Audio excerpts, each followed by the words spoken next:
One. Hello, welcome everyone to our event today from Local to Global, Saving Animals and Humans Across the Globe in International Disasters. I'm delighted to be welcoming you as Director of the Global Research Network. We're a non-profit organization running a think tank. Well, it's a member-run think tank with hundreds of researchers from around the world who come together to collaborate on projects that have real social impact. The programs we run are available on our website. It's www.grn.global. If you have any interest in joining, do have a look at the projects that we've been running and the events, such as this wonderful one that we're hosting today, and consider joining up. I'll hand over now to Altamush Saeed, who's the coordinator of this and facilitating our discussion today. And welcome, get a cup of coffee, and we look forward to hearing all the speakers. Thank you. Thank you, Dr. Adamo. Hi, everybody. My name is Altamush Saeed. I'm a junior fellow at the Animals and Biodiversity think tank at the Global Research Network.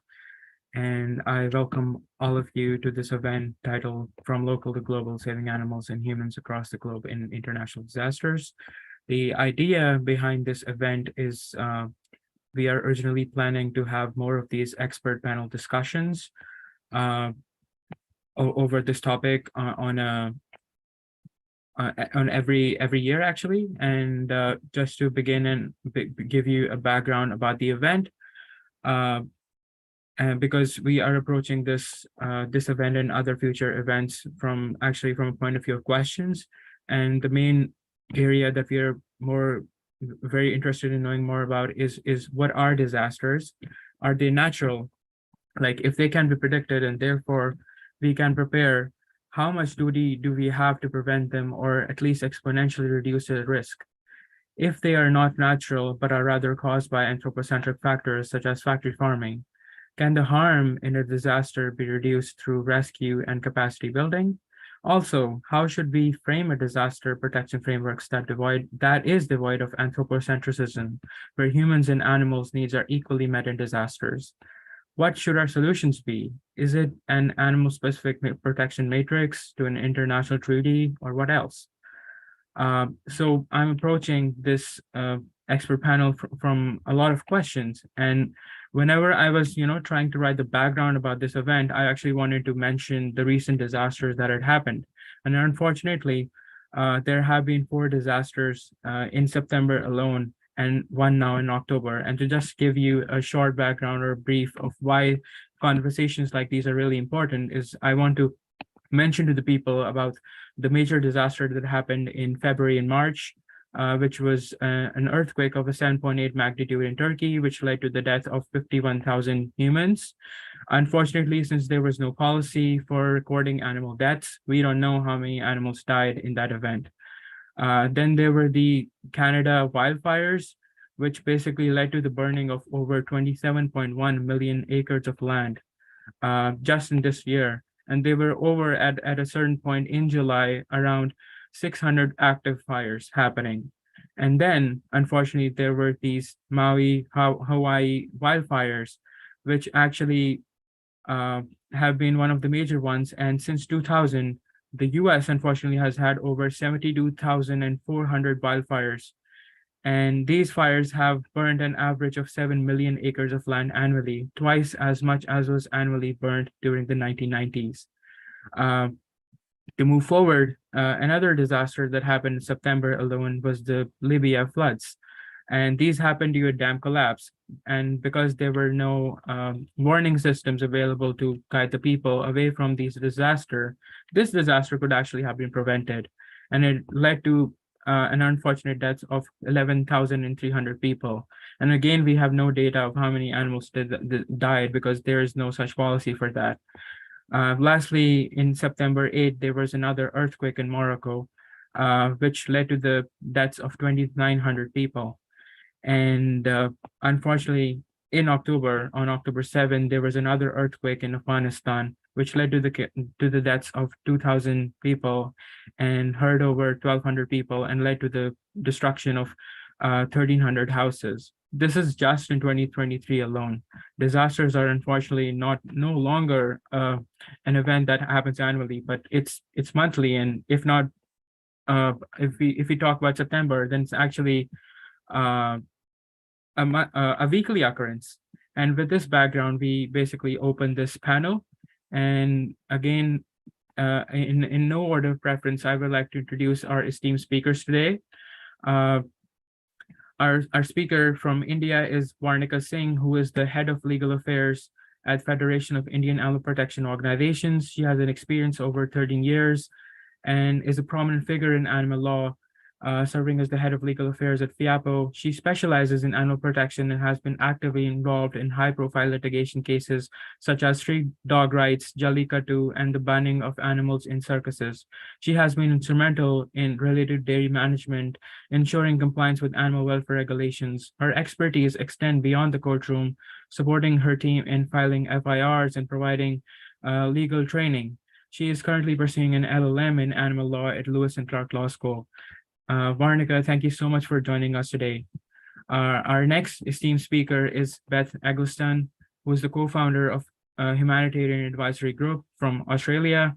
Beth holds a Master of Development Studies and was awarded the Humanitarian Overseas Service Medal by the Australian government in 2011. She specializes in civil-military coordination and humanitarian reform, working with the UN Office for the Coordination of Humanitarian Affairs in Afghanistan to develop civil-military guidance policy on interaction with provincial reconstruction teams. Beth co-founded Humanitarian Advisory Group, a social enterprise based in Melbourne in 2012 and still remains a director.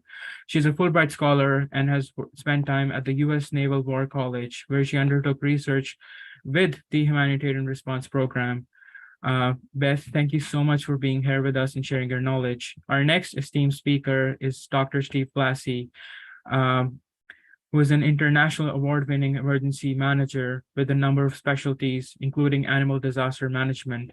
He was selected as a subject matter expert on the topic for the Oxford Research Encyclopedia and Routledge Handbook on Animal Welfare. He has an experience over 30 years and has risen to positions such as Director of Training, Performance, and Governance at the County Fire Authority in Victoria, Australia. He's an associate professor and director at Central Queensland University and a general manager at Emergency Management and Business Continuity at New Zealand's largest government department, the Ministry of Social Development, disaster management officer with the UN, and the chief executive officer of the Emergency Management Academy of New Zealand. In 2008, he was awarded with the prestigious Certified Emergency Manager credentials and remains one of the many few in the world to have these credentials. Thank you, Dr. Steve Blassie, for joining us today. Our next esteemed speaker is Amanda Lamont, who is also from Australia and is a disaster resilience advisor, climate change storyteller, firefighter, emergency volunteer, world explorer, writer, photographer, and a public speaker with over 30 years of experience. She has held senior roles in government, INGOs, not-for-profit, and corporate enterprises. She is also co-founder of the Australasian Women in Emergency Networks and has been involved in a variety of paid volunteer roles on developing strategies and supporting people before, during, and after disasters. On the front line of an escalating disaster landscape and biodiversity crisis exacerbated by climate change, Amanda's professional and personal experiences have led her to establish nature-based resilience, acting as an environmental advocate in disaster planning and igniting a movement in the connection to nature to build collective human and ecological resilience. Amanda, thank you so much for joining us today. And finally, our last esteemed speaker is Kelly Donathan from the US, who's the director of Humane Society International Global Animal Disaster Response Program. She holds a BS in ecology and evolutionary biology from the University of Arizona and an MS in conservation medicine from Tufts Cummings School of Veterinary Medicine. She began her career as an animal care specialist at White Oak Conservation, working with a variety of endangered species. Following graduate school, she worked with the International Fund for Animal Welfare, first as a policy analyst, then as a wildlife rescue program officer. She is an alumna of Class 5 of the Emerging Wildlife Conservation Leaders Program, during which she co-founded the Painted Dog Protection Initiative. In 2015, Kelly worked as the bear manager at Animals Asia Vietnam Bear Rescue Center, caring for nearly 200 amazing bears and rescuing them from the biotrade. Returning to the US in 2017, she worked as an independent consultant for wildlife conservation and animal welfare organizations while pursuing a certificate in sustainability and behavior change from the University of California. She briefly worked at World Animal Protection as their exotic pets campaign manager before joining HSI, and has responded to disasters around the world, including wildfires, cyclones, earthquakes, and volcanic eruptions. Kelly, thank you so much for joining us today. And to go about with the order presentations, in no order preference, we will be going actually with the chronological order, and I will actually offer the floor to Amanda to talk about her work and to share her knowledge with us. Thank you. Thank you. And have I got the ability to share my screen? Yes. Okay, it says only the host, so can you change that?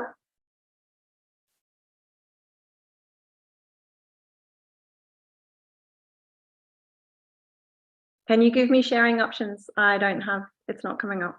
It should be all participants. Are you still unable to share? Yeah. Perhaps, does somebody else want to go first and then we can fix that up in the background so we don't waste time?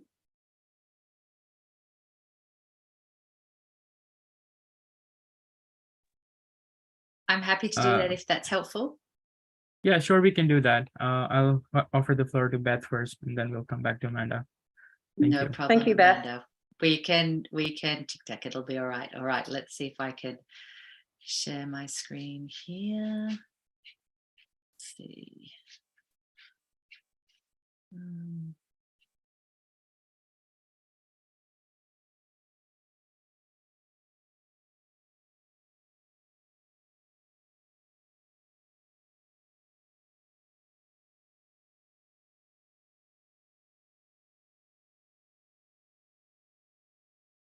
Mine, I've got mine now if you want me to. Okay, cool. Okay, no, let's go with you, Amanda. Let me just stop sharing. Great. Oh, good start. Excellent start, everybody. It's good to get that out the way. Now will be smooth sailing. Yay! How are we looking? Is that okay? Does that look good to everyone? Yeah, it looks perfect. Fabulous. Well, let's keep moving along. Now, I understand this is a think tank, not a teach tank. So I'm going to start with a couple of ideas for us to think about throughout the course of this presentation. Some people are so poor, all they have is money. And when we talk about nature, environment, conservation, and animals in a disaster context, I think it's really important to remember that a lot of the things that we report on, value, focus on, are not often the things that we really value when we lose them. So keep this in the back of your head as we move through this presentation. Another thing to keep in the back of your head is this can be a pretty black and dark and gloomy topic. So I always like to approach conversations around disasters and climate change with belief, curiosity, and trust. Now, I used to say hope, curiosity, and trust, but after becoming a total Ted Lasso fan, I've decided that belief is better than hope. So now I want us to believe that anything is possible, be curious about how to do it, and trust that everyone is in this for the right reasons. So let's be positive as we work through some pretty depressing concepts like this one, climate change, of course. Known as the greatest existential threat of our time. You might recognize this image. It was taken in the 70s from NASA. It was as they were returning to Earth. It's the first time we saw Earth all at once together. And it's said to have changed the way we think about our home, our planet, realizing that we all live on this place and that we all have a responsibility to care for it and look after it as our home. Strategically placed the rotation with Australia there in the forefront, being a very patriotic Australian. So climate change, look, there's a long list of things in this slide: political instability, floods, bushfires, storms, extreme heat events, changing sea level, temperature of the ocean, wind movements and patterns. We know all of this. We know that climate change is changing the planet. It's also driving more extreme, frequent and severe disaster landscapes. Really interesting, the last one on that list to point out, our way of life. Our way of life is potentially going to be fundamentally changed, dare I say, has changed the way that we live because of all of these things, not just the direct impacts, but the cascading and flow-on consequences of climate change. So I don't know whether you've seen this before, but this really struck me, this image. Remember COVID? Remember we thought it was the biggest thing ever we were going to experience in our lifetime. And if you can't see it there in the comment bubble, be sure to wash your hands and all will be well. So we thought COVID was a big thing. But on the back of COVID, we started talking about a global financial economic recession. And this was actually going to cause us more pain, trauma and suffering. But then, of course, as COVID drifted off and the financial crisis looked like it wasn't going to peak, we now are really focused on climate change. To think about all of those things that we thought were really fundamentally life-changing, and to know that the collapse of our biodiversity globally is going to be an even bigger impact on all of us over our lifetimes. And there's that comment from David Attenborough, what we do now and in the next few years will profoundly affect the next few thousand years and, dare I say, our lifetime. So biodiversity is an important part of the conversation that we have to have. We can't just keep talking about climate change in isolation around reducing greenhouse gas emissions and the impact on humans. We need to think about that beautiful blue marble planet that we all live on. Imagine this, imagine on our watch this century that we risk losing up to 50% of all land-based species. Can you believe that? That's phenomenal. That is a huge thing to comprehend. And this, interestingly, is a statistic that comes from an economics paper. So to think that in our lifetime, because of climate change, because of human impacts, that we could potentially lose half of land-based species that we live alongside. And we don't necessarily know the impacts of that on our lives. So we know that climate change is threatening species in multiple and complex ways. And yes, this talk is about animals in a disaster context, but I'm going to specifically focus on wildlife in the environment.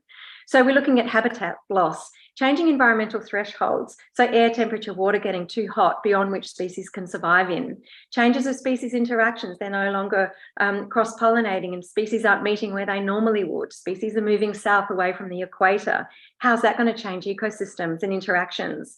Destruction of ecosystem, loss of homes, direct loss of animals as a result of climate change, heat events, and of course the direct impacts of disasters like bushfires, floods and storms.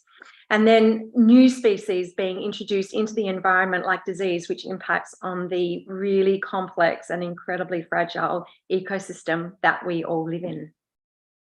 So specifically in Australia, we had our first mammal extinction due to climate change. As a direct result of climate change, we lost the beautiful Bramble-clay Melomus in the Great Barrier Reef. It lost its home in a tiny island in the north of Australia because of sea level rises. And then you can just see all around Australia, we are seeing the impacts of climate change on our species. We see heat events knocking budgerigars out of the sky. We're seeing heating oceans, which are changing the way that the sea turtles in the north of Australia are breeding. The hotter the water, the more likelihood it is we're going to have female turtles that are born. Imagine a future where no male turtles are born, we're all females. We lose that species. We're seeing mass fish deaths in the Murray-Darling Basin. We're seeing the bogong moth's flight patterns changing, a critical food source for the pygmy possum in the alpine ranges, they go extinct. We're seeing the alpine zone losing its snow. So we're seeing all around Australia, on land and off land, changes in climate, changing the way that these species interact and are able to live. So here's just some specific examples. Warming temperatures impact our beautiful platypus. I talked about the sea turtles. 99% of young green sea turtles are now female. The bats fall out of the trees in the hot weather events that we have in Australia. And of course, koalas not only suffering directly through bushfires, but really struggle in the heat. And you go on reasonably mild days to zoos now and you see that always the sprinklers are on cooling down the koalas because they have a low tolerance to heat. Now, I probably don't need to tell you about the disasters in Australia. Here's just an example of our disaster landscape in the last 4 years. we get impacted by bushfires, floods, and storms. We also have a wet season and a cyclone season. We've had tsunami warnings, we've had earthquakes. So all of these things are impacting on us in Australia. And if you saw the timeline of these events throughout the year, these events more and more are overlapping. And can I just mention that in the last couple of weeks, we had bushfires here in Victoria, and the very next day, those same areas that were under bushfire threat were under flood alert. So one day we had the bushfire map indicating where homes and property was potentially going to be lost. And the very next day, those areas were under flood. When we talked about cascading events, we never really imagined it was going to be the very next day. So we are really suffering the extremes of temperature, and it's really not much of a stretch of the imagination to see the impacts this is going to have, yes, on people, but also on wildlife. And also, just to mention, livestock and pets are a really key part of our emergency management landscape. But as I said, I'm going to focus on wildlife. So here are some comments made in our Royal Commission into the National Natural Disasters following the 2019 and 20 bushfires in Australia, which I'm sure you're aware of. Did you know that we have really unique species in Australia? 7 to 10% of the species here in Australia are not found anywhere else on Earth. So this is something we really need to value here in Australia. Remember, some people are so poor, all they have is money. What do we really value? So our ecosystems are under increasing strain because of the disaster landscape brought about by climate change. So this ecological disaster that we saw in 2019 and 20, you can see the statistics at the top of the screen. Billions of reptiles, millions of birds and mammals and frogs that lived in those areas that were impacted by those bushfires. And I haven't written this down. It might be anecdotal. It's anecdotal because we don't really know about invertebrates. But one of our experts in Australia has suggested that potentially 30% of invertebrates in the southeast of Victoria went extinct during those bushfires. So this really is a crisis of an astronomical scale with respect to our ecosystem and our biodiversity. So in my journey in emergency management, I've had lots of different roles. I've worked mainly with people at national, state and local level and at the grassroots. After the bushfires, I actually got a really interesting role at Zoos Victoria as the Climate Action Disaster Resilience Advisor. And my job there was to support Zoos Victoria in their planning in response to those bushfires. So there was a lot of stuff that happened with wildlife, and there wasn't necessarily a plan, but actually the organisations like zoos and wildlife welfare organisations rallied really well and did some phenomenal things. And I want to talk about the eastern bristlebird extraction. There are 800 of these species that are existing in this fire footprint area, half of them in Victoria and half across the border in New South Wales. It just so happened that one day a woman was in the office, saw the fire footprint and realised that a critical population of those birds that were on the extinction list were in the path of the bushfire. Some phone calls were made and everyone rallied together in a very short space of time. Permits were issued and a crew was dropped into the front of the fire zone, and they were able to collect 15 of those birds in a couple of days before they had to move out because the fire was approaching. We had the Defence Force and the Fisheries Department, and those birds were relocated to Zoos Victoria where they were looked after until they could be returned back into their home in that population. So when we talk about evacuation, we often think about people, but to understand that there is some really concerted efforts now going into evacuation of threatened species that are in the path of these disasters and bushfires. Phenomenal effort, but it was sort of by chance. So a lot of work in the background now is to put plans in place to make sure that we don't helicopter people in at the last minute, that we actually have plans to make sure that we protect in place, evacuate out, or make sure that we have insurance populations. And you will have seen this on the news, but there was an incredible amount of work in the animal triage and koala care. So looking after the koalas that were impacted in those bushfires, rehabilitating them sometimes up to 12 months and returning them. So what Zoos Victoria saw was that their role in disasters was really important, working alongside partners to ensure that threatened species didn't go extinct as a result of a disaster after 20 years of work of trying to protect them from extinction. And really importantly, that people were trained in the future for the wildlife disasters. So zoos, as I said, seeing a lot more of their role that they have to play. The Zoos Victoria has a really strong statement on climate change, not only as an organisation, but really rallying resources around its threatened species program, protection of habitat, and ensuring the welfare of wildlife, both in properties and in the wildlife.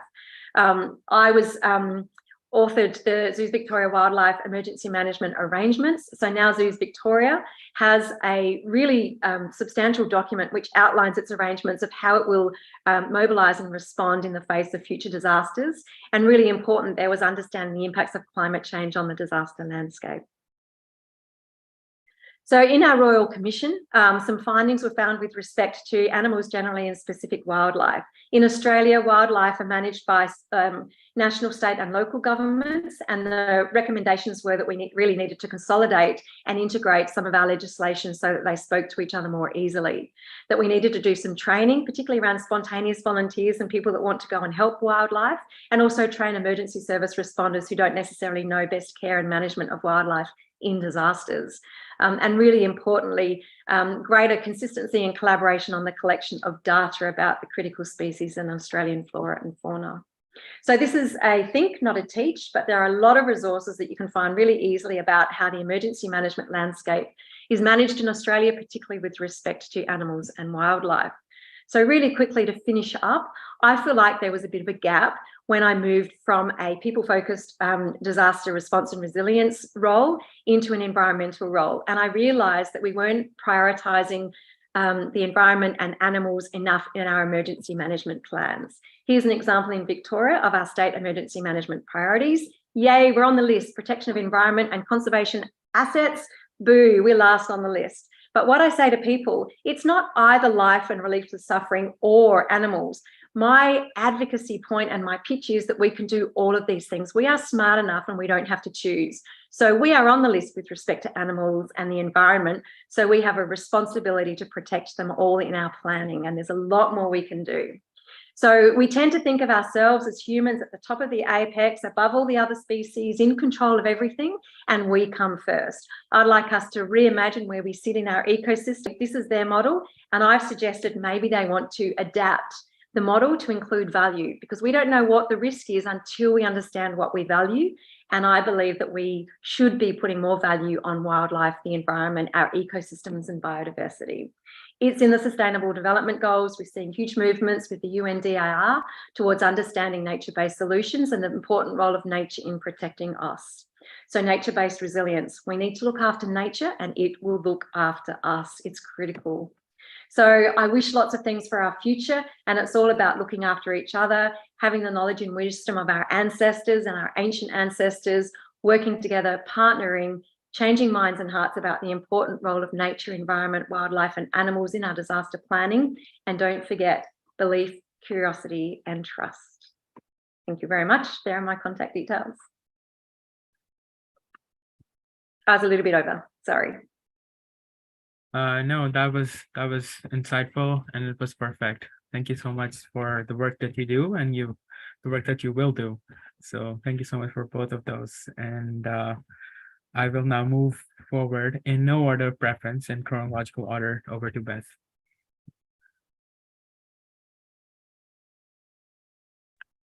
Thank you so much. I'll just get my screen working.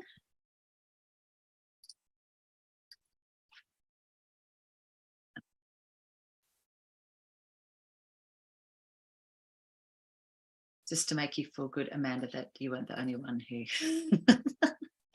It's coming. Here we are.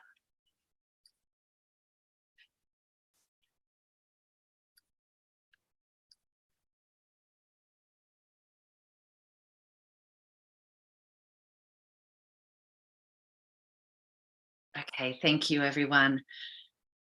Thank you very much, Amanda. It's great to hear your insights, and I hope to build on a couple of those. And before I begin, I wanted to touch on what Amanda just mentioned on about our ancestors, and wanted to acknowledge the traditional lands on which I'm joining you from tonight, of the Dja Dja Wurrung people north of Melbourne. And the reason I wanted to bring that up in particular is to talk about again, some of that traditional knowledge. And this is so critical when it comes to looking at the environment and protecting wildlife and other animals, and really living in harmony with those when it comes to preparing for, responding to, and recovering from disasters. In Australia, this is very well known, the fact that there is such a massively long history of more than 70,000 years of ongoing care of the environment and knowledge of animals and how humans and animals live together. But, and sorry, Amanda, that I had to bring this up, but it had to be done. Sadly, we do not value this in the way that we should, in my humble opinion. Amanda and I have just gone through a referendum this past weekend in which that recognition of that knowledge and care for the land, unfortunately, has not been valued and embraced in the way that many of us would have hoped to see. So we must find other ways. Today, what I would like to talk to you about is the way in which the international disaster response system, in many different contexts, what that looks like, how we're responding, and also to highlight to you some of the research that we've been doing around the way in which we can green the humanitarian system. The very way in which we respond to disasters should also ensure that we are treading gently on the environment and protecting animals and humans as we go. So I've got the same picture here as Amanda. Just shows how very well coordinated we are. And I just wanted to reiterate what Amanda was saying around the impact that some of the disasters we've seen, not just in Australia, but across the world, the massive impact that they've had, particularly in the Black Summer fires in Australia. We saw more than 3 billion animals either killed or displaced through those emergencies. So I wanted to focus on the fact that disasters, wildfires, earthquakes, and others have been really catastrophic. But I also wanted to touch on a couple of other contexts. So in terms of the conflict piece, I mean, sadly, we can't even turn on the television at the moment without seeing what we are doing to each other across the globe. And I think this is a piece that we don't often hear a lot about. So these are all pictures of responses in Ukraine. And I think what's really interesting here is seeing not only the numbers, like thousands and thousands and thousands, and this is really looking at animals, part of people's family who are being evacuated and moving on with different families. But the incredibly important part we have here about the role that animals have played in the psychosocial support of people as they're being displaced, as they're going through the trauma of conflict. So I think understanding how we respond to these type of crises is really important as well. And this is just a very small part. Obviously, that the part in terms of the well-being of livestock has been a huge part in terms of these type of conflicts where you've run out of power and water, and many animals have been left to suffer. So that's been quite catastrophic. The pandemic, an interesting one here. As you would know, during the pandemic, family violence was something that went through the roof. And it's been really interesting to see, there was a statistic in one particular shelter in Victoria that 53% of women who accessed that shelter said that their family pets had also been harmed in terms of family violence. So this is perhaps a crisis we may not think of animals being severely impacted, but that's definitely one as well. Also, one that you may have thought about as well is the nuclear piece.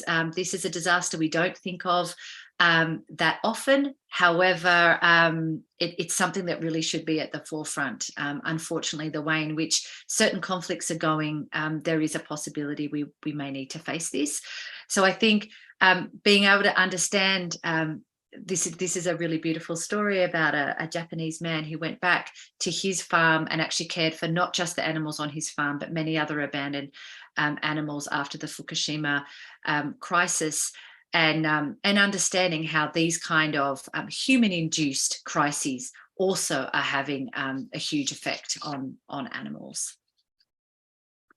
So the way in which we respond to crises actually really matters. So all of you would have seen that when you have a large emergency, be that a conflict or a disaster situation, that a lot of communities would like to give goods to that particular crisis.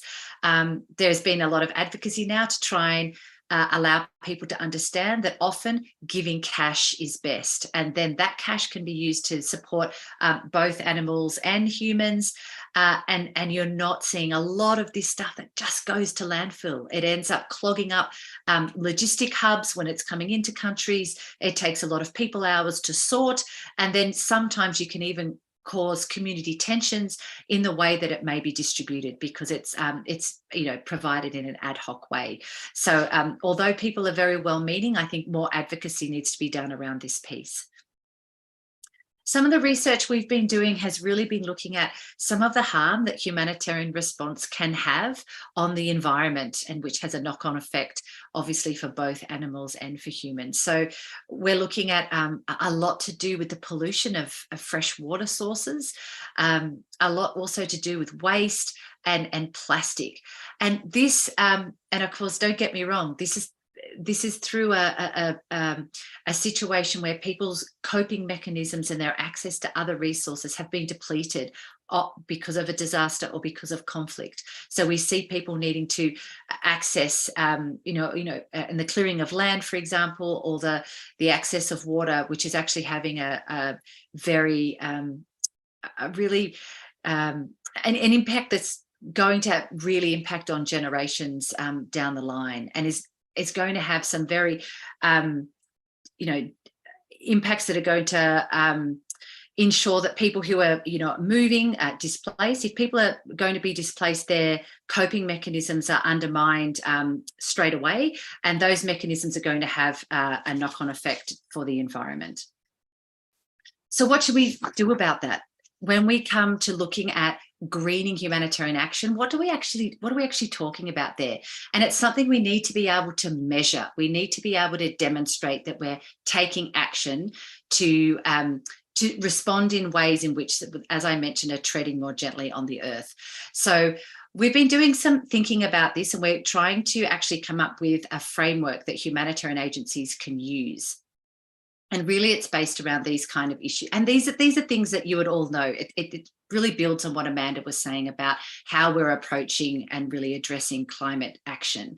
But these are really practical ways in which we'd like to see humanitarian agencies really not see these just as a nice to have, but are actually critical to the way in which they operate. So it's really around, so I'll give you the example of water, for example, and waste. In some of the responses to cyclones in the Pacific, we're seeing that the numbers of bottles of water being sent to some of these countries, in the recent response to the tsunami in Tonga, more than 84,000 bottles of water were sent in there. So trying to work out how can we use desalination or other kind of ways of providing water to crisis affected people and animals that are not going to be having this impact that's going to have a long-term negative impact. So in terms of doing that, it all sounds like a great idea, doesn't it? But what are some of the barriers and enablers? So in terms of the barriers, unfortunately, you may hear people who work for humanitarian agencies often say, I'm too busy saving lives to think about the environment. And this is something that we need to really overcome. And the fact that it's seen as an additional burden that organisations have to deal with, it's seen as very aspirational and not something that's seen as possible. So we need to change that. Also, there's very much a gap between the policy and the practice. There is some great thinking out there, but it's not something that's built into every response. Also, power dynamics, and this links into what I was saying about First Nations people and really valuing the knowledge of local organisations. Often local organisations, they're not in the driver's seat and they're not involved in making decisions. And this is something that needs to change if we're going to see success here. And when we're talking about the enablers, though, and again, I want to be positive about how things are shifting, I think actually the humanitarian sector is being able to see some positive examples, both from the public and the private sectors, when it comes to environmental work. There's also some strong evidence now, which is hopefully moving the dial and changing behaviour, because the the evidence and the statistics is there about why we need to do this and why it actually provides a better response in the first place. And also there's complementary agendas. I mean, I'm sure many of you who are involved in the space are also looking at how we can have an inclusive response. How can we ensure that we're seeing localization, so locally led response? How are we seeing modalities like cash being used more often? And also accountability to those very communities that are impacted by these disasters. So that's a really important and key part there. So really our research is looking for a greener humanitarian system that saves lives today and tomorrow. It's not just about what's happening in the moment. We must look at how both animals and humans are impacted as we're responding to a crisis, because we can exacerbate and make things worse. So there, we're really wanting to take that principled humanitarian action and ensure we're able to apply that in a broader sense. From a very operational sense, many of you will be aware of the cluster approach. That is how the international humanitarian system works. And from there, we're really trying to look at what are the kind of environmental impacts that those different clusters or those different sectors have. So everything from how people are cooking in refugee camps. It's looking at how you're going to be keeping people warm. How do you move people around? How do you keep people safe in the various, they may be displaced, or the various communities that they're living in. So you can see it's quite a practical approach. And just a quick example from the recent volcanic eruption and tsunami in Tonga, there were some really positive things that happened there. So we're also looking at really trying to understand what anticipatory action looks like there. And again, is that the evacuation of animals and people, but it's also pre-positioning stock. It's ensuring that there are cash-based programming that can happen. It's leveraging and understanding and respecting traditional knowledge and wisdom. It's ensuring that communities are able to be in the driver's seat, that we're accountable to them and they are able to make decisions.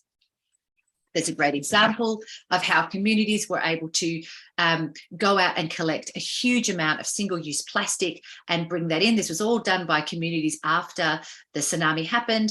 It was brought in, it was compacted by support by the New Zealand and Australian governments, and it was actually put on some of the Australian Defence Force ships. And the thing I would say is on the adaptation piece, I think we talk a lot about different programs and how we can do climate change adaptation, but also adaptation to some of the actual physical impacts of disasters. So the picture on the left is in Tonga after that volcanic eruption, and areas that have been impacted by ashfall, where animals and humans are not able to live at the moment because of that. How do we adapt to that? How do we get and support communities to be able to support animal and wildlife populations and ecosystems? And the other picture here is also looking at coral reefs after earthquakes, where you're seeing incredible sort of tectonic shifts and uplift of reefs. What happens to some of these ecosystems when they've been exposed to these huge shifts? And how do we work differently, tread gently, and really try and ensure that we're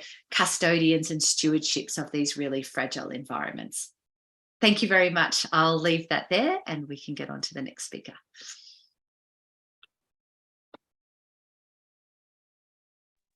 Beth, thank you so much for that.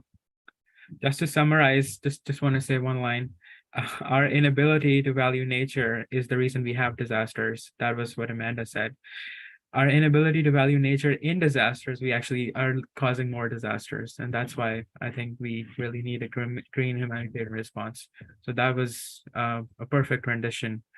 And thank you so much for sharing your knowledge with us. I apologize, I didn't mean chronological order, I meant alphabetical order. So the next person is Kelly.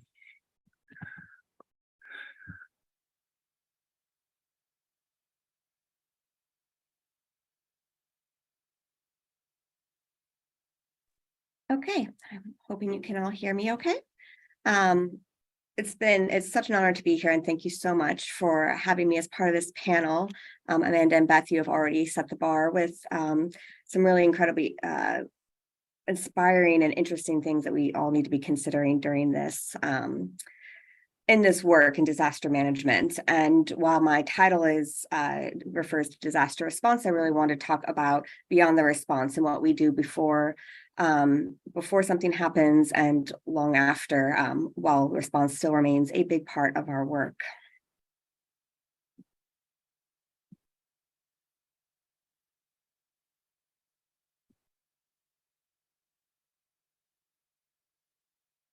So why do we consider animals in disasters? And I think obviously most of us here already have a pretty good understanding of why these why animals, be it companion animals or livestock, wildlife, are important when discussing disaster management. And for one thing, we really feel at the Humane Society family of organizations is that when we know better, we do better. And that is they are sentient beings. These animals deserve protection in their own right. And I think to the point of, when talking about what do we value, and that being sort of a key part of evaluating risk, is also just valuing animals as fellow sentient beings on this planet. And then we know from more of a strategic standpoint that not protecting animals in disasters often interferes with our humanitarian response. Many times people go back or don't evacuate because they are not able to take their animals. We learned this really the hard way in 2005 with Hurricane Katrina in Louisiana, where research afterwards showed that about 40% of people did not evacuate when they could have because they weren't able to bring their animals with them.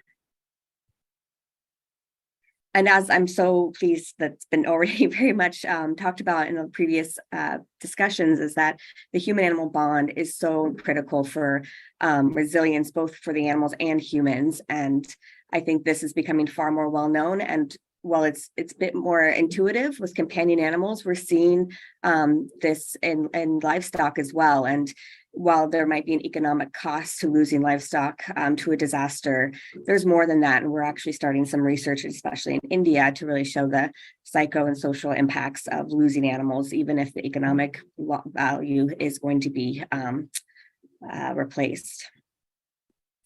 And just to kind of give an example, as we know, in February, there was a horrible earthquake in Türkiye and in Syria. And we spent about 3 weeks there during search and rescue, which largely was trying to find people's lost pets when they were tragically separated during this disaster. And so one of the cases was Layla in Iskandran, which is just about an hour away from Antakya, which was the core area where we were doing our work. And we would get locations like this, and we would be asked to please go and see if we can find their animals. We drove the hour multiple times a day for many days, trying to get to, you can see here on where Layla's house was, to see if we could find Layla. And it was very difficult. At first, we were not sure if she had even survived. We were able to one night see that she was indeed still alive, but terrified and taking refuge in her house. And her owner had been evacuated to Istanbul because she had broken her leg jumping out of the building as it was collapsing, which she told me later was she was only able to do because Layla had woken her up just minutes before the earthquake struck. And so one of the things we learned that was a really good tool was to ask Leyla, Leyla, from the owner. Leyla. Al kızım. Ah, Leyla. Gel. Leyla. Leyla. And we, oops, are you able to hear me? Okay, sorry, I got a notice that I was muted.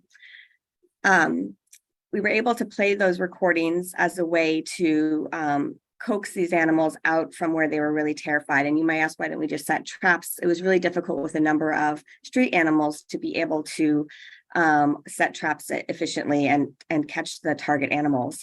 So this became a really great way to be able to capture and reunite pets with their owners. And I think not only was it just a great tool, but it actually just proved how strong that bond is for both people and the animals. And I recently saw Layla and Rumi, her owner here, who have both recovered and are back in Iskenderun just a few weeks ago and in Türkiye.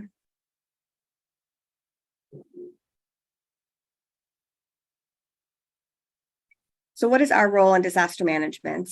Obviously, we do quite a bit of response work, but we also are looking at how we can reduce risk, prevent suffering, and improve resiliency. We work with communities and stakeholders, from governments to veterinarians to humanitarian groups, to try to develop full plans that are able to serve anyone. We truly really care about all animals, and so we don't just focus on the companion animals, but also farm animals and, of course, wildlife. And we truly believe in the power of partnerships. We can't do this by ourselves, and there's, as you can see, so much work needed around the world that we really, everywhere we go, we try to seek out relationships with local groups and other INGOs or governments to amplify the work that we're all trying to achieve.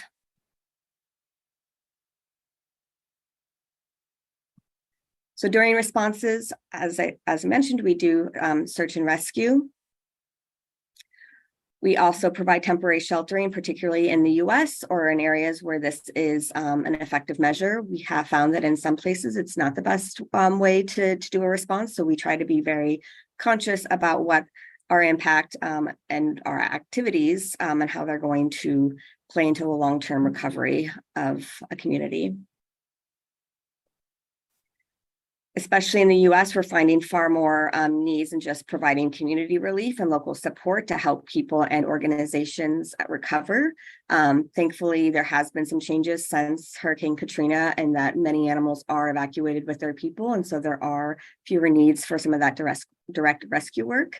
And so our role has shifted a bit into making sure that people are able to stay with their animals as they recover during that phase. Working with shelters in the US, we also do some pre-storm relocation. If there are shelters in the path of storms that either may not have a facility that is able to withstand the potential damage, or that is able, will play a key role in their community post-storm, we want to remove all the adoptable animals to areas that are not going to be impacted, and hope that they can seek adoption with our shelter and rescue partners in other parts of the US, allowing the shelter that will be impacted to focus solely on the needs and providing community support after the storm passes. And of course, reunification is something that we truly believe it should always be a priority when dealing with any sort of owned animals. And we saw this quite a bit in Hurricane Ian, which hit last September in 2022. And we ended up responding to one of the more underserved communities in Florida, which was Charlotte County. We set up a point of distribution center to provide pet food and other supplies as people lost pretty much everything. And then we also realized there was a significant need to provide free veterinary care for people who may have never even had their animals see a vet prior to, because of limited access to care. So I'm going to play a small video, just the way that my screen sharing showed up. Please just unmute yourself and let me know if this is not coming through properly.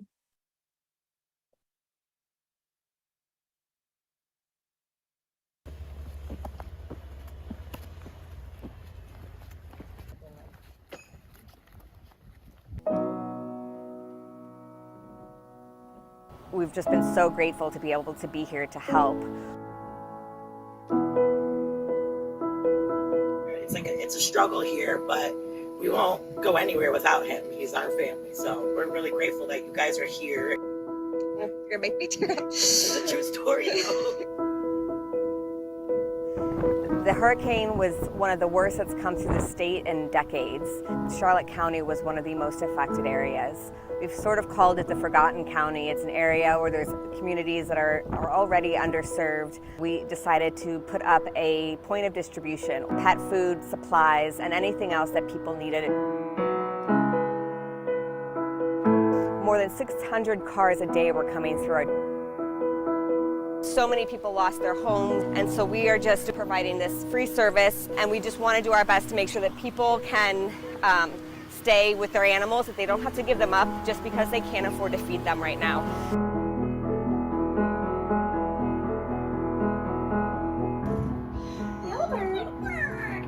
We're so grateful to the Charlotte County Department of Animal Services and the Animal Control Unit that asked us to come out and have been working side by side with us since the beginning. And we are committed to this county, to this area, to keep working on the recovery process and for future storms.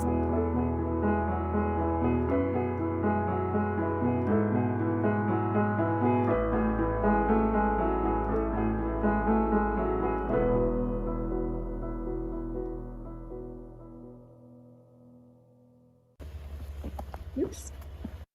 Okay, so we know that obviously response is going to be always part of our work, but we're trying really hard to work with organizations and communities to better prepare and plan for potential disasters. And so we definitely strive to work with especially animal shelters or other community groups to consider what their likely hazards are, what those impacts might look like, and to develop plans. What their role will be in a disaster response, and what actions can they take now to try to reduce any significant impact. That can be creating SOPs or other trainings that need to be taken, and how will their team coordinate not only externally but internally as well. What are the other key stakeholders that they should be coordinating with? We find that there's lots of local, state, and national stakeholders that are really important to engage, especially prior to a disaster.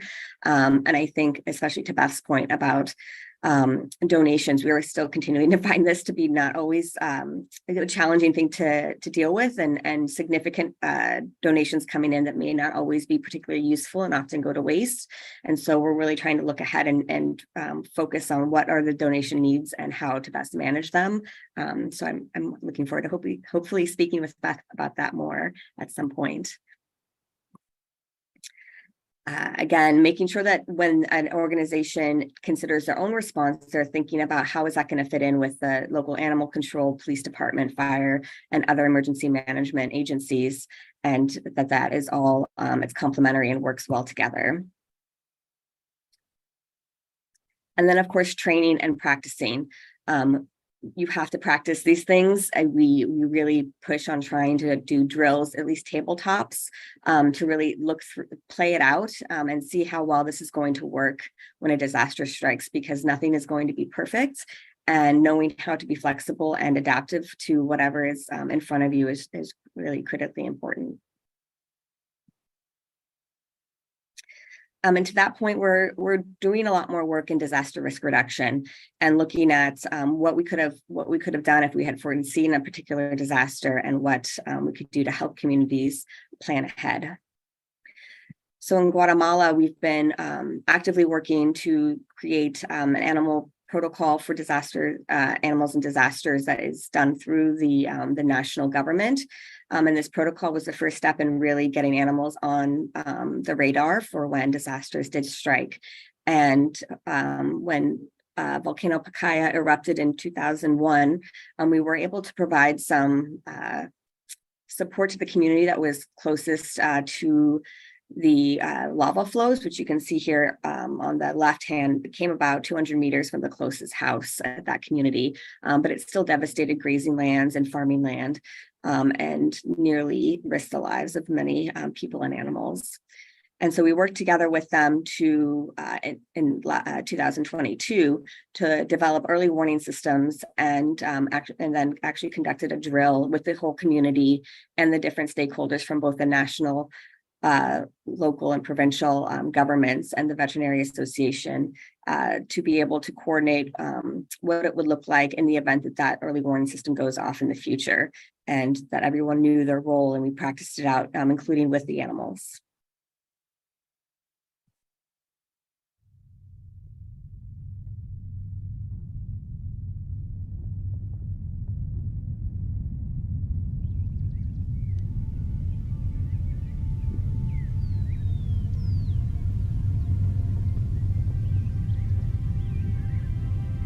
Guatemala is considered a highly vulnerable country to natural disasters. Every year, this region faces several events such as hurricanes, volcanic eruptions, earthquakes, and floods. During 2021, the geothermal activity at the Pacaya volcano threatened its surroundings, exposing the high risk in which the neighboring communities find themselves.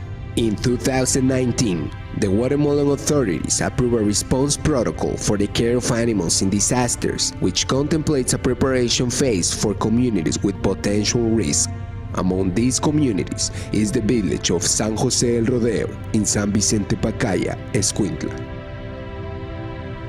In May 2022, Humane Society International Latin America and Equinosanos para el Pueblo Foundation, in coordination with local authorities, carried out a drill exercise in order to prepare the San José del Rodeo community for a potential volcanic eruption.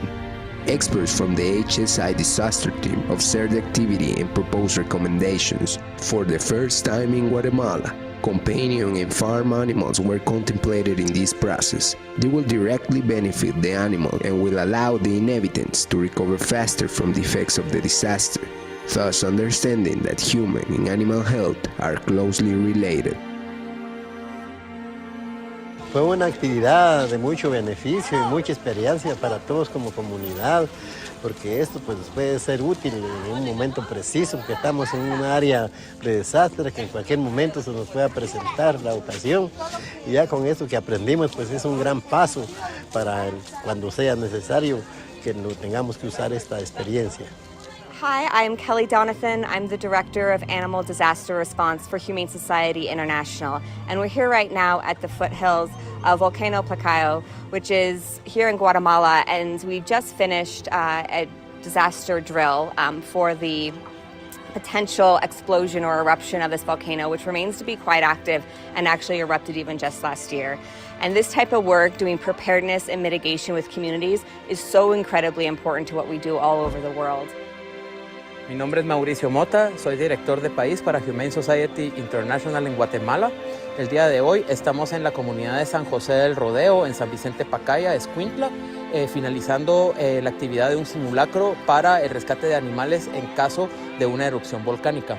Este proyecto pues es realizado por la Fundación Equinosanos para el Pueblo con el apoyo de Humane Society International, y tiene como fin hacer una preparación a la comunidad en caso de algún desastre, ¿verdad? Que no solo pues salven a los seres humanos, sino también a los animales. At HSI, we support the care of animals in disasters since we consider them important members of affected communities. The interrelation between humans and animals is a fundamental part of these communities' resilience. This is why we support those most vulnerable to disasters, such as the case of the San José del Rodeo village. By caring for farm and companion animals in events like volcanic eruptions, we are helping communities recover faster from the impact of disasters. I apologize, not all the subtitles came through on that. And I also apologize you've had to hear me twice in the videos. Thankfully, we are quickly expanding our capacity and have increasing teams throughout the world that are doing incredible work, like in India, where a lot of our community-based preparedness work is happening, and especially in the western state of Kerala, which regularly is impacted by significant floods. And so by working both with the local government, the schools, and different other agencies, they've been doing a lot of work to prepare not only the communities themselves, but also discuss with other disaster management authorities there of how they can include animals, not only for the animals' sake, but for people. We constantly have come across communities where the whole families have been lost because they would not leave without their livestock. And right now there has not been any way, any place to shelter those livestock when a potential disaster is coming. And so we have been working with them to look at the different human shelter sites that are already identified and operated during disasters in Kerala. And then also looking at the animal, both livestock and companion animal populations, as well as other risk factors such as in evacuation routes and capacity to see where we can identify where these animal shelters can be co-located along with the human shelters, so that people have a plan and a place to be able to bring their animals to, as well as support from our HSI team in India, as well as the local authorities, to help people get their animals to a safe place and allow them to also seek shelter themselves and get them out of the path of these hazards. And lastly, I just want to talk a little bit about, it's already again been mentioned a bit about multi-hazards. Nowadays, things are not happening in isolation. We have lots of hazards that are ongoing long-term, like perpetual drought in Eastern Africa. And how it's not something that we can easily respond to. We are providing some supplementary food and water for certain wildlife and livestock, but that's not truly the most sustainable operation. And so we're trying to think about both what other hazards can be coming along and what kind of anticipatory action can we do to help mitigate some of this risk and impact. The drought is not surprisingly causing an increase in human-wildlife conflict, especially along the Tana River, which is really the only real source of water for the wildlife, and of course where farmers prefer to farm their crops so that they can bring that water in from the river. And so especially mango trees, the flowers are a delicacy for the giraffe, which are an endangered species in that area, and they will to implement as soon as necessary. So I hope I didn't go too long. We absolutely love partnerships. I again thank you so much in the other panels speakers today, and I hope we'll hear from many of you and what you're doing and how maybe we can work together.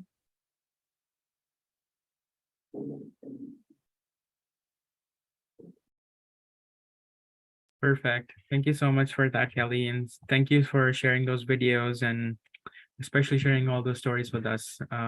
They are the reasons why we do these things and why this is so important.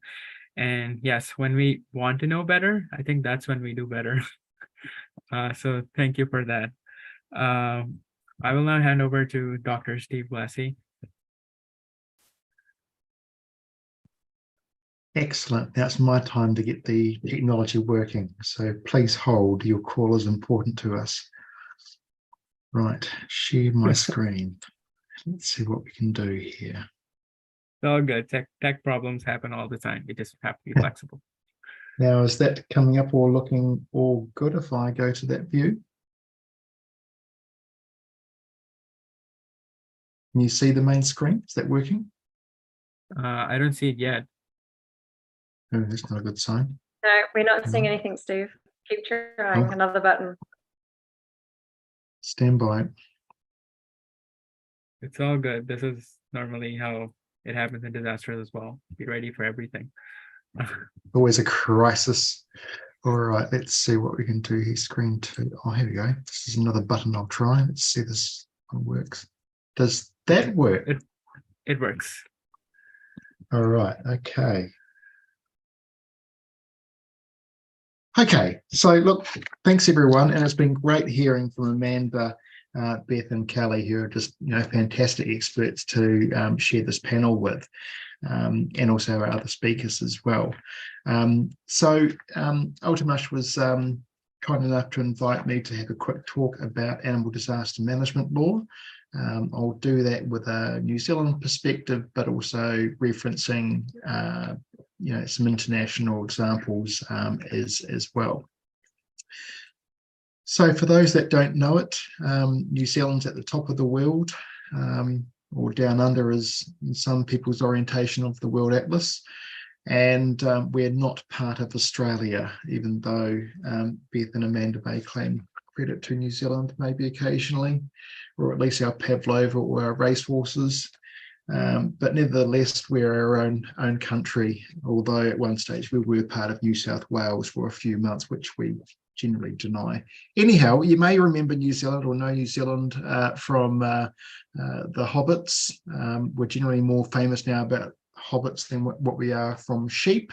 But a few years ago, during the Kaikoura earthquake, the world held its breath, wondering about the fate of the 3 cows that were stuck on this landslide-created island.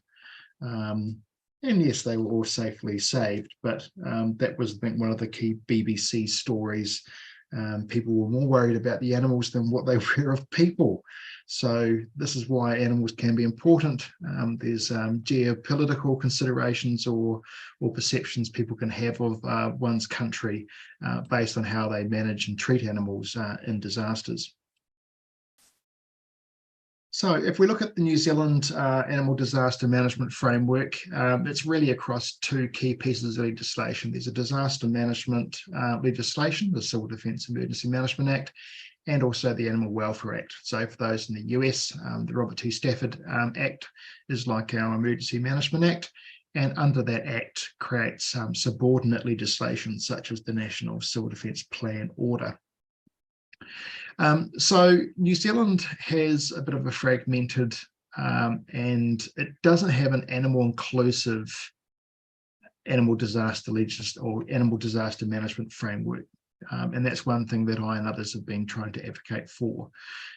You would think that learning the lessons of the US, as Kelly mentioned, the Hurricane Katrina in 2005, and the impacts that had on not just animal safety, but also human safety, the need for specific legislation was passed. And that was passed in the following year. So many years on, New Zealand still hasn't created any such similar laws. The current legislation in New Zealand is actually under review, and there's actually an opportunity for New Zealand to do some bold leadership and actually pull together all the bits of what a good disaster management framework that's inclusive of animals should look like. And hopefully that could be something that we could hold up to the rest of the world as a model act. But it has all these vagaries of principles which are not enforceable. So unlike the Pets Act in the US, there's nothing really that's really solid. It has these unenforceable principles. The funding's not tied to it. It's got quite inconsistent powers, emergency powers. Some powers you can do for the protection of human life, some are just for life. What does life mean? If in other sections we're saying human life, does that mean there's actually 2 types of life? Is sentient life? It raises a whole ranges of issues. Probably sort of note, the most highly vulnerable animals are the most exposed. So even if we look at the Pets Act was principally there for the protection of humans because of the human-animal bond. But it's the animals that don't have that bond that are usually most vulnerable. So if we look at Amanda's ecosystem of animals being, or humans being part of the ecosystem, not the top of the ecosystem, we've got a lot of work to do. So recently in the US, there's obviously been a new rule that's come out that basically makes animals in facilities that they have to have contingency plans and training for. No one's responsible for actually carrying out animal rescues and disasters in New Zealand. So there's a coordination function, but the coordination function doesn't actually have fire and emergency at the table, which was going back to what Kelly was saying, are your plans on board with the fire agencies, the police agencies, etc. So we have a very animal agricultural focus to animal disaster management. We don't even have the Department of Conservation, which is essentially parks and wildlife, at the table either. So when you look at Australia, they lost 3 billion animals, in particular wildlife. New Zealand, we don't even have those government agencies at or mandated in any of our plans, which, with climate change, is going to become a real issue. There's areas of law, and we've got this unbridled power that officials can just destroy animals as they deem fit. with legal protections. It was in 1994, I think it was, I reviewed a health emergency management plan for civil defence, and it spoke about animals, and it said that in a big disaster, we may be competing, humans may compete for food with companion animals. So one of the treatment strategies was to destroy all companion animals. Now, I don't know about you, but it was probably about 15 or even 20 years ago that I tried a can of Pal Meaty Bites, and I can assure you I'm pretty happy to leave that for my dog to have. Rather salty and quite displeasant, really. Anyway, plans have been developed, but they've got no legal status. They've got the same legal status as a post-it note. There are instruments in New Zealand law and the emergency management law that if you create plans, you can have them incorporated by reference, which means they become legally binding, they become enforceable. In fact, it's an offence to not comply with a civil defence plan. So we had these plans that were written, but because they were animals, they weren't afforded the same protections or status. So we have all these nice to haves with no real guts behind it. So myself and others have been sort of quite concerned, in terms of, New Zealand's opportunity not really taken up to create world-leading legislation. Now, it's interesting because for some time, New Zealand's quite keen to go and tell the world we're world-leading in animal welfare. That may have been the case 20 years ago, but the World Animal Protection Index, we rank as a C. We're on par with Mexico, India. So we're not actually world leaders in animal welfare at all. But we can be, and that's where we can take the sort of positive direction. So originally 2010 is when a report was some of the first research that I did, provided a report to government. It was like, yes, thanks for your feedback. Nothing happened. We had Hurricane Katrina that fed into that report. We had a number of disasters in New Zealand. There was a ministerial review on emergency management. So it's basically like FEMA doing a review of FEMA and their arrangements. 10% of submissions raised concerns about animals. But the reviewer, who I met as the CEO of Wellington SPCA, first of all said he didn't like animals. So they were relegated to as an annex that could be worth consideration at a later point. So we pulled in the big guns, and we pulled in Craig Fugate. And I'm sure Kelly and others will know Craig Fugate, but he was the former administrator with FEMA and responsible for a lot of the reforms post-Katrina. So he came in to actually help support a significant report around legal reform. And we thought, well, if you've got to be pretty impressive to say that you know more about emergency management than Craig Fugate, but apparently some people did. So nothing happened really there. We had a national disaster resilience strategy. I used to work for the government agency responsible for their strategies, and I know how many people don't make a submission on the National Disaster Resilience Strategy. I think there's like 40 when I was there at the ministry. We managed to gain over 100 submissions. It was the largest amount of public submissions ever for a disaster resilience strategy in New Zealand history. There was no change. So here we are in 2023. There's a trifecta project which brings together the emergency management legislation, the strategy, and the plan, and submissions close on the 3rd. So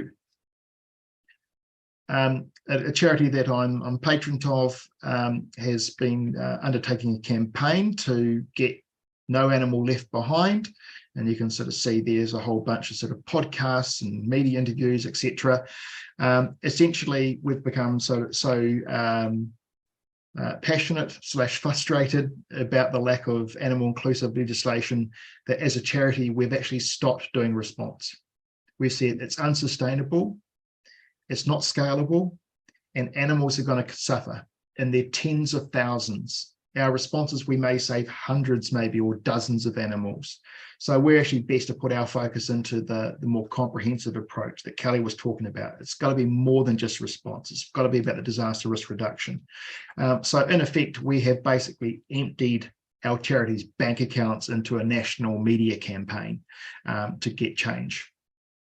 So when we look at law, because in all reality, governments only really do things if they're required to do it, because if they're not required to do it, then it's not really appropriate then to use taxpayers or public funds on something that they actually aren't obligated to do. So it's critical that we work in, that everyone sees the value in championing change at a legislative level, because we can actually save more animals through prevention. So to give you an idea, the report that I wrote in 2010, there was 34 pages. The report from Wellington SPCA, while I was their CEO on the National Civil Defence Review, 14 pages. The report that went to Parliament, 45 pages. Heck, I even did a PhD thesis, 280 pages. And so we have a government department, the Minister of Primary Industries, because it's not seen as a cross-cutting issue. It's seen as that this is an agricultural problem, it's an agricultural thing. The animals aren't, they're across all aspects of society. However, the Ministry for Primary Industries in New Zealand is responsible for providing government advice to the government on animal welfare and emergency. And in their submission to the trifecta or the Emergency Management Bill, 1.3 pages.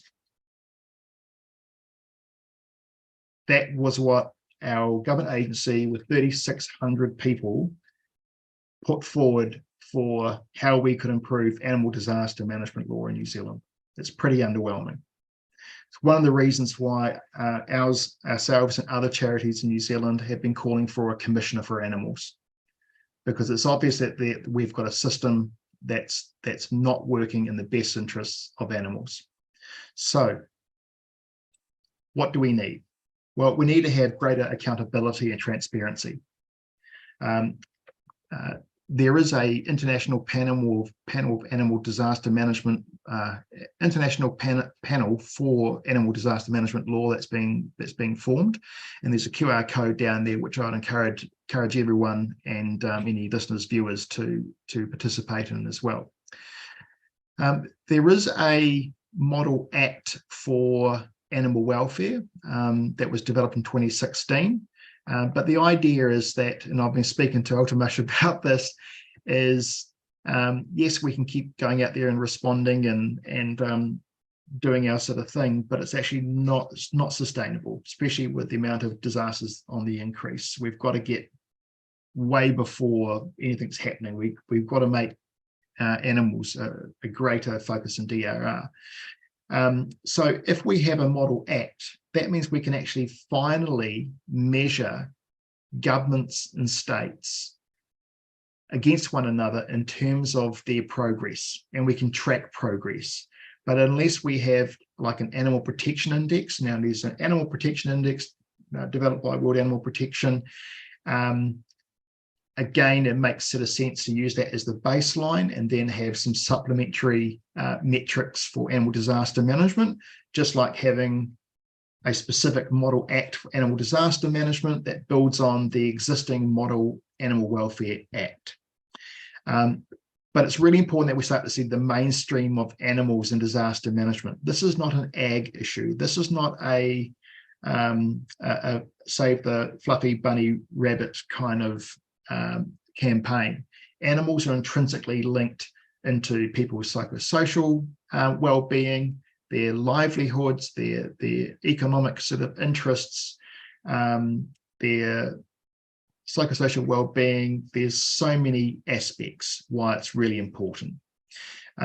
So if we have some tools where we can actually start to say, well, where does New Zealand sit? Are we world leading? Difference. So I would say there is no evidence to support the notion that New Zealand has world leading animal disaster management legislation. But it does have the opportunity in the coming months to create world-leading animal-inclusive animal disaster management laws as part of wider emergency management reform. And just in the last few days, New Zealand has voted for change and we have a new elected government. And we have MPs like Chris Bishop here, who's a local MP here in Wellington, who is absolutely nuts about his dog as well. So we're hoping that we'll be able to find that now that we've got a change in government, will we get some members of parliament that are more open to doing the right thing and putting forward a better framework to protect both humans and animals.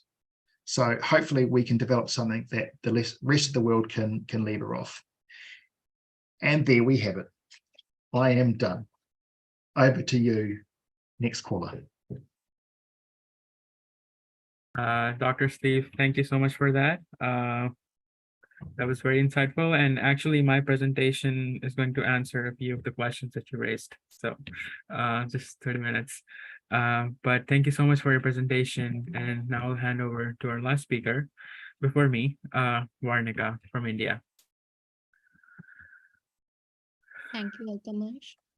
So can I share my...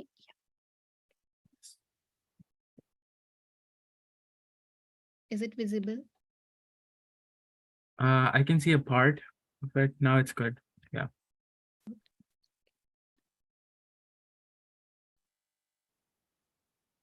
So hello everyone, distinguished guests and fellow participants.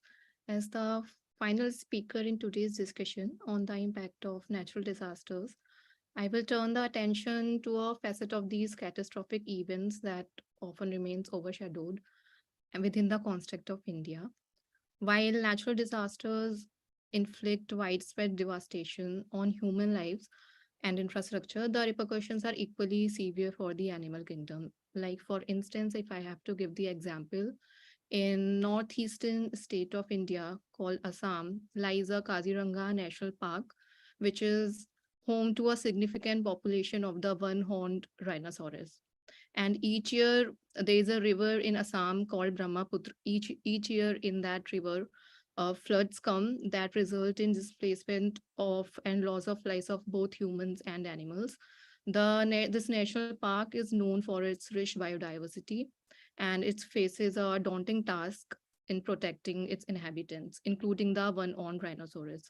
So in this discussion, I will explore the existing laws and policies that put forth to address these challenges and ensure the welfare of our animal counterparts in times of these crises. So India in the past has witnessed many natural disasters like Odisha super cyclone in 1999, Gujarat earthquake in 2001, Indian Ocean tsunami in 2004. There were drought in 10 states in 2015 and 2016, which estimated 330 million people were affected. And recently, this year, there were floods in the northern part of India, the mountain area or states of Uttarakhand and Himachal Pradesh. And in August 2018, in the state of Kerala, which is the southernmost state of India, there was excessive rainfall due to which it led to floods and landslides. And as per the data of the Disaster Management Authority of the state government, this resulted in the death of large number of cattle, goats, and poultry. There was destruction of cattle sheds, shortage of fodder, vet services, and vaccines. The flood resulted in death of 40,188 large animals, 765 small animals. Also, every year, number of humans and animals dies or displaced in river Brahmaputra, as I said earlier, in the Assam. So I have some data in that context. In the year 2020, more than 100 wild animals died in Kaziranga National Park. And in the year 2022, 48 lakh people and 33 lakh animals got affected. This year in 2023, 1.20 lakh people in 20 districts of the state have been affected, and over 1 lakh domestic animals and poultry have also been affected in the first spell of the floods. Further, if I talk about for this year for Kaziranga National Park, 9 animals died there. And other than these big disasters which comes in international news, there are also small disasters which goes unnoticed. So these incidents, while not as widespread, are also devastating, and they have effect on the communities involved. So recently, such a small level disaster happened in July 2023 in the National Capital Region of India, the New Delhi area it is called, and there's a river Yamuna. So it was not a natural disaster at all. It was a man-made disaster because there was so much rain this year. So the doors of the dams were opened without giving any warning to the local people who were living at the nearby area. And because of that, there was extra flooding. So these are some of the pictures of saving the animals by FIAPO, the Federation of Indian Animal Protection Organization. And so I think it is important to recognize all kind of disasters that are taking place, whether they are small scale or whether they are large scale. If I give a bit of statistics on the frequency of disasters has increased tremendously over the last decade. According to the Center for Research on the Epidemiology of Disasters, 432 disasters occurred in 2021, whereas in comparison, the average number of disasters for the 20-year period from 2001 to 2022 was 347. Among all continents, Asia was the worst hit with 40% of the disaster share. And India has witnessed 191 disasters in the past 11 years. So what is the geoclimatic condition of India? I would like to put light on that. It has, India is vulnerable to disasters, and it is in varying degrees to floods, droughts, cyclones, tsunamis, earthquake, urban flooding, landslides, avalanches, and forest fire. So there are 28 states and 8 union territories in the country, out of which 27 are disaster prone. 58.6% landmarks is prone to earthquakes of moderate to very high density. 12% land is prone to flood and river erosion. And 68% of the cultivable land is vulnerable to drought. Hilly areas are at risk from landslides and avalanches, and 15% of the landmass is prone to landslides. So having said that, there is an act, if I come to policy and legislation, there is an act for disaster management, which is called the Disaster Management Act of 2005. It was enforced after the Indian Ocean tsunami, which came in 2004. And the objective of the act is to provide for the effective management of disasters and for matters connected therewith. So, but the important point to note is that this act do not cover animals in the scenario, but it has included some like important definitions of capacity building. It defines disaster management. It also includes for a national level plan on disaster management. It includes to make authorities within the states, because India is a quasi-federal country, so states also have their role, and at the national level, like this act is on the national level, but the states can adopt this act.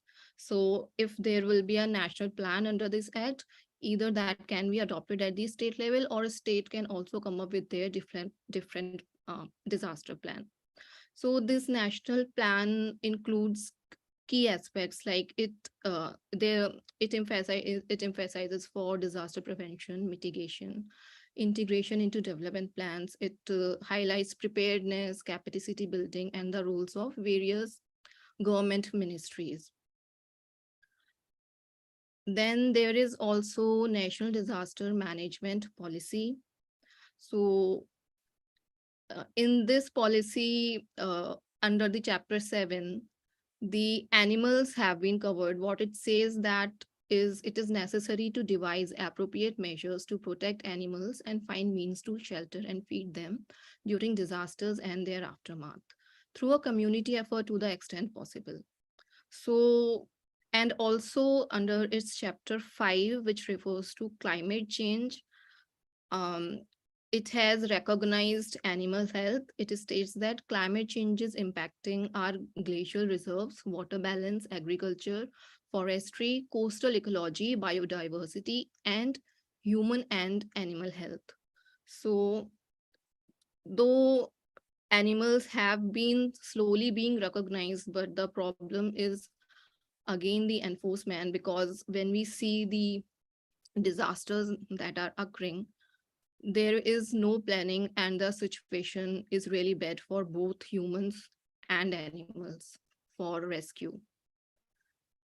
And if I talk about National Disaster Management Plan, so National Disaster Management Plan covers, it is in consonance with the Sendai framework for disaster management.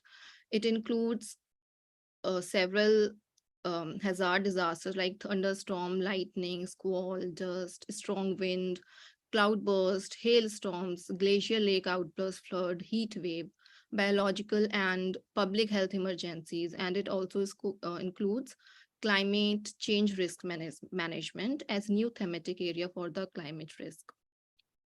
This plan also includes recognized animals. This plan has included search and rescue of animals in preparedness and response during disaster.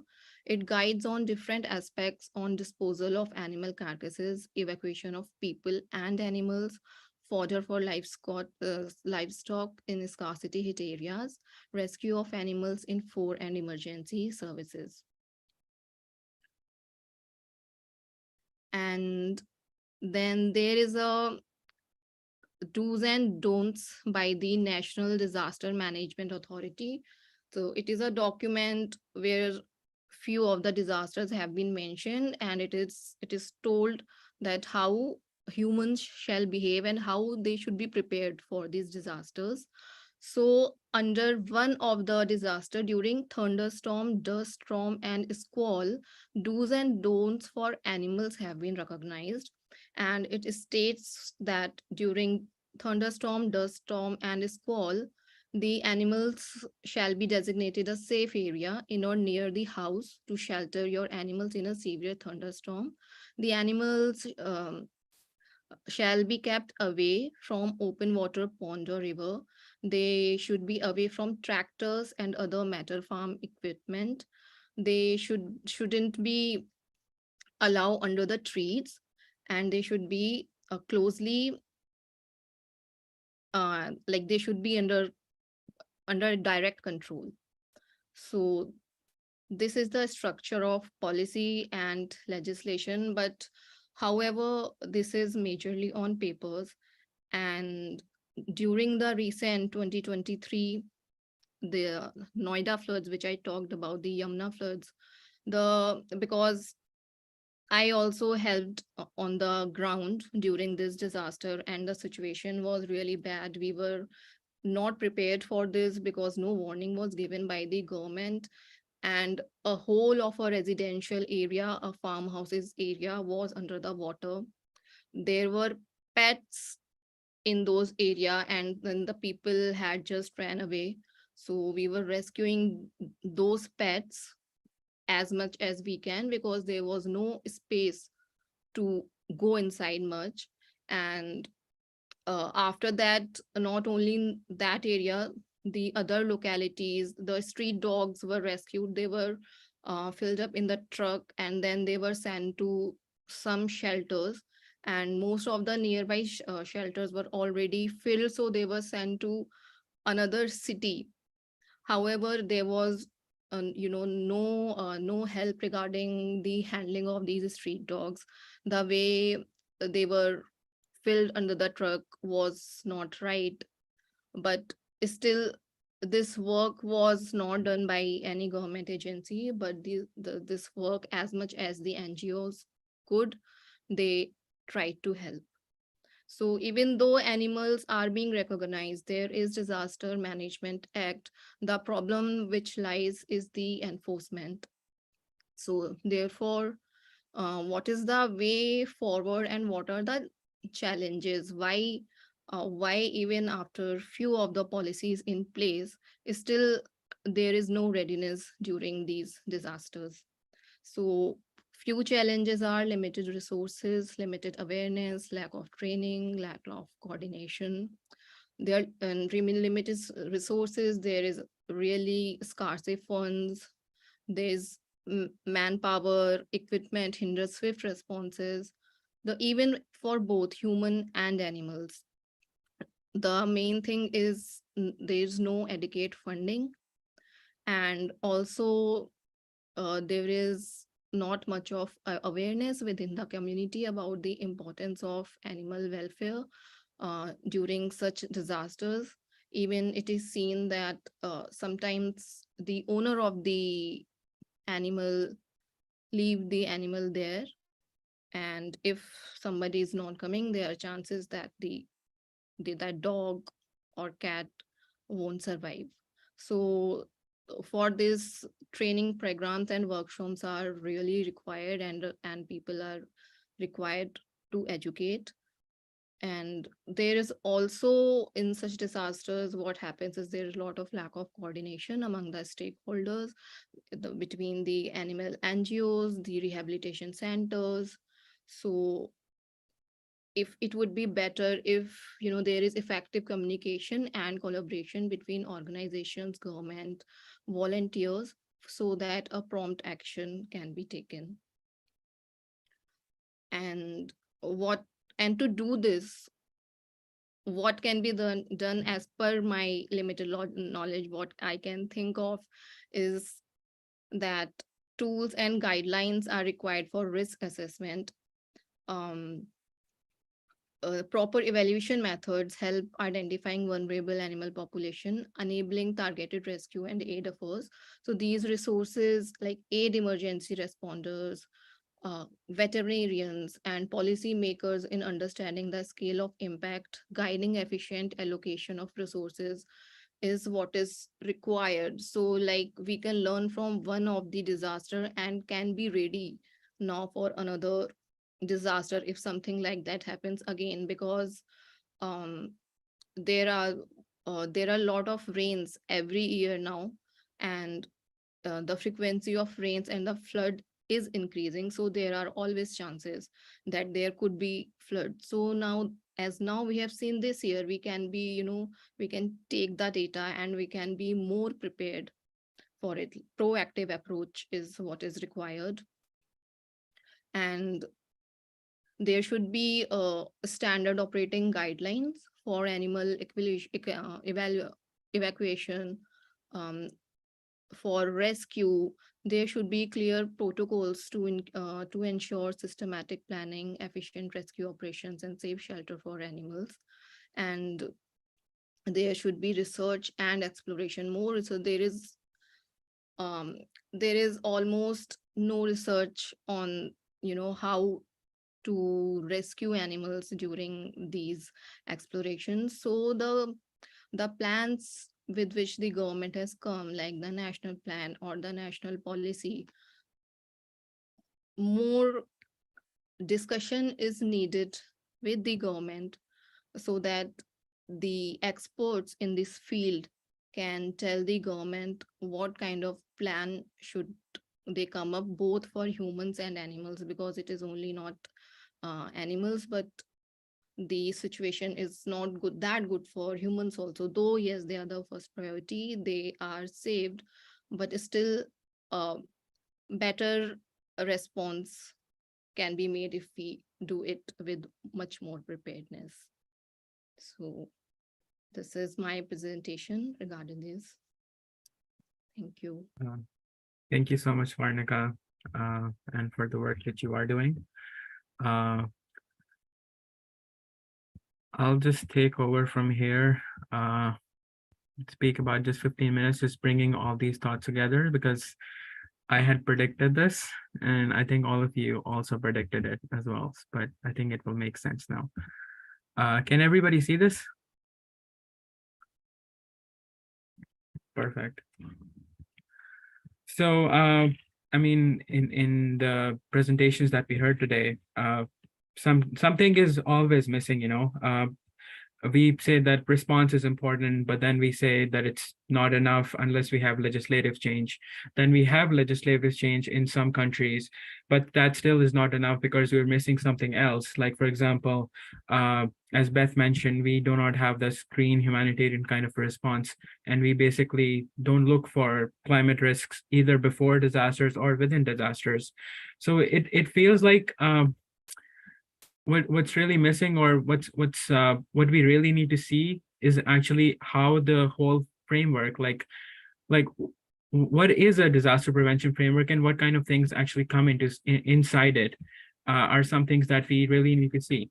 So my attempt is actually to bring forth or create some kind of a roadmap or a map actually to see what actually is a part of disaster prevention framework, even though we might not consider it as a de facto part, but as a de jure part, it's actually really relevant.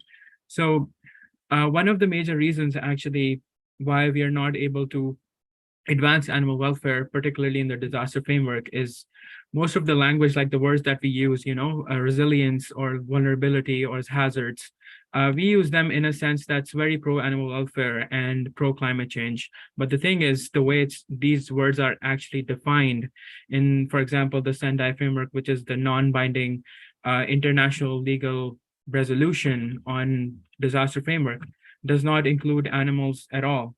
It basically defines disasters or hazards in which animal loss is actually considered as property damage.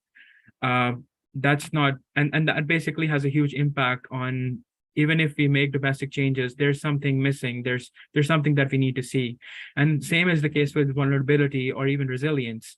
It's just that the terms that are used, for example, vulnerability is defined as a community.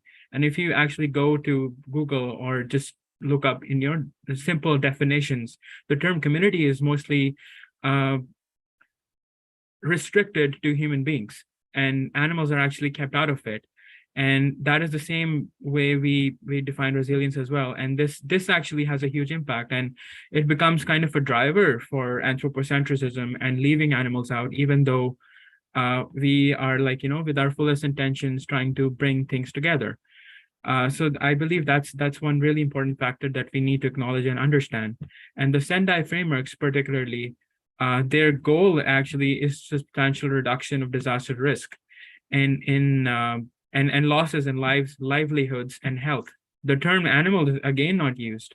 The term livelihood is used, basically implying that the association or animals inherent, you know, intrinsic value, what do we value exactly, comes from the human side of things, and that basically aggravates more anthropocentrism. But even though the goal is good, which is something that I find is something that's not aligning with the current structure that we have in the Sendai framework. For example, the goal says that we have to prevent new and reduce existing disaster risk. We have to increase preparedness for response and recovery, and we have to prevent and reduce hazard exposures. But the thing is, if we fail to include animals, we are basically not considering them as a kind of a factor when we evaluate our other activities that can be linked to increasing disaster risk. For example, factory farming, placing animals in a layered system, basically a very disastrous infrastructure. Like, for example, an earthquake happens and there's, if you can imagine, a layered system where there's chicken over chicken in cages. When a disaster will happen, the impact on those animals will be much more severe, rather than having a free cage system.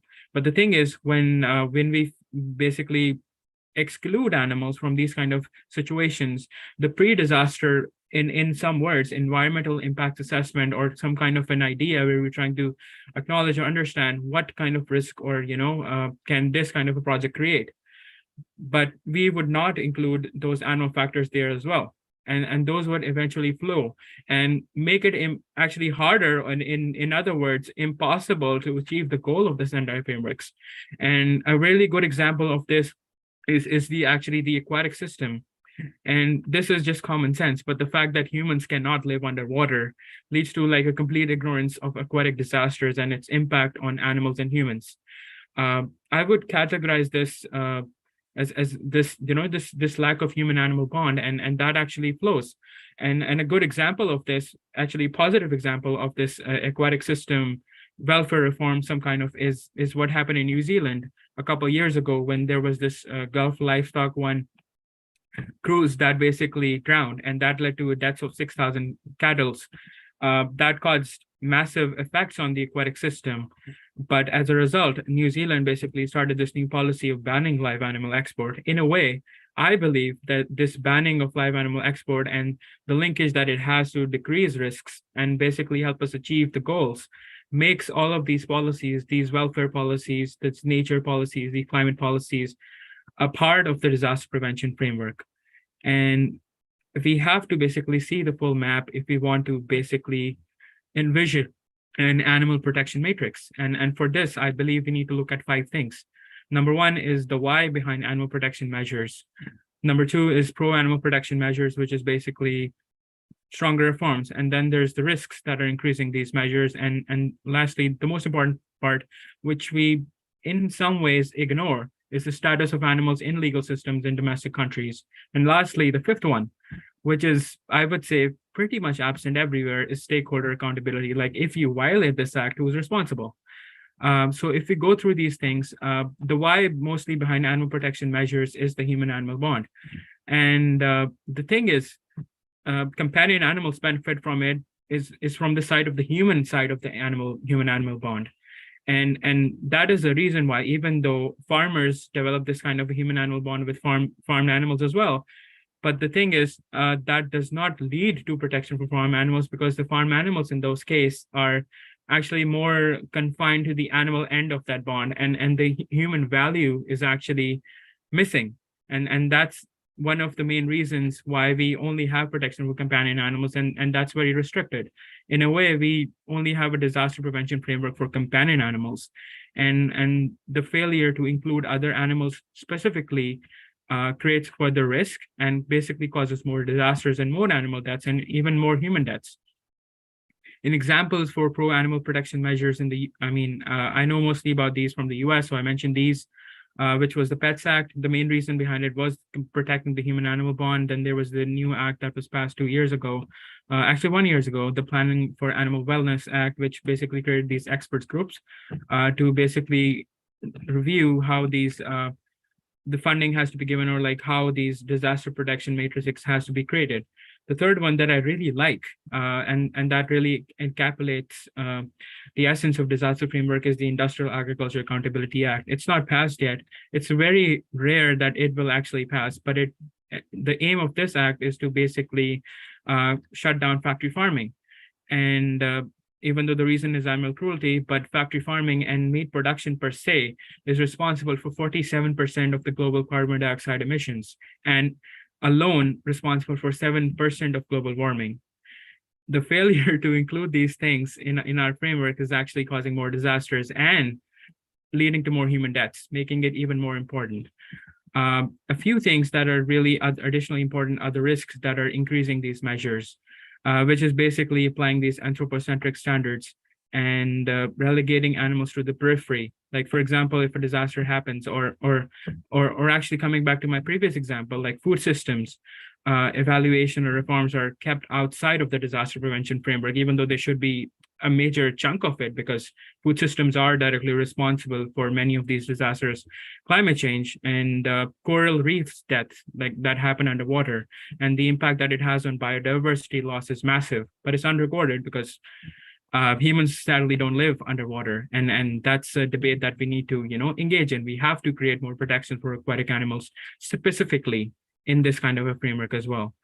And lastly, animals as livelihoods means balancing human and animal lives. So even if we create the best laws, the thing is, if this status stays, we will always value human life over. And a good example of this is actually something that happened in Hurricane Katrina. So there were these evacuation transportations set up, but the thing was, they were only allowed to take the humans. The animals had to be left behind. That was a major reason, and that actually flew from the idea that animals are livelihood. And that will always stay until we change these things, until we change the definitions and how we define those words.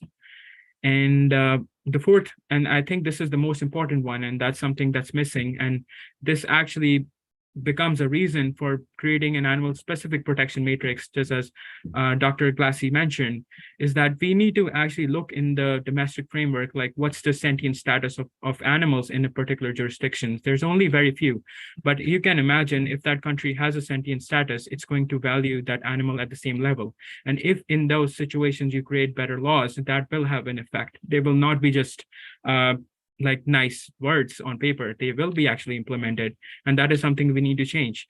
A same case is made for the property status, and I think this is the huge one. This basically makes it okay for having animal husbandry cruel practices and keeping animals away, like in times of disasters, like you have to rescue humans first. This needs to change.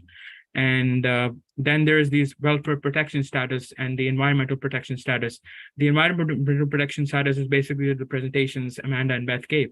I personally firmly believe that this framework is a part of disaster frameworks, and we have to look at them as a part of it and as a map.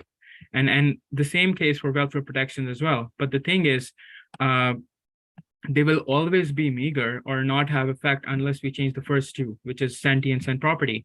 And perhaps we actually need to have more things to look at in these animal statuses. And lastly, the fifth thing is basically animal specific protections in domestic law. For example, Pakistan, animals in zoos, we don't have much stronger protection. Same is the case with captivity and farmed animals. It's actually reverse. We give funding. So in case a disaster happens, we give indemnity funding, and that's the same case in the US as well, which basically gives them no incentive to these farmers to save those animals. So it's anti-disaster framework. It's creating more risk. Same case for companion animals within a specific country, laboratory animals, wild animals, and liminal animals, nobody even thinks about them. But I think if we have more science, they will have a huge role to play as well. And I think an even stronger case for aquatic animals exists. The last thing which I really want to mention is stakeholder accountability. The thing is, if you violate the Sendai framework, which is just a non-binding resolution, nobody is responsible. And as Varnika also mentioned, in your laws in India, there's no enforcement on paper. A major reason for that is nobody is accountable if there's a violation. That needs to change across the board, actually. And I think this stakeholder accountability part should be a part of that map. Like when we see this disaster prevention, we have to look at the status, we have to look at the reasons why we are creating that law, and so on and so forth. So my recommendations actually are very simple. We need an animal-specific disaster protection matrix because every animal is individually affected, and every animal type is individually categorized in domestic frameworks as well, giving us more reason to create these things.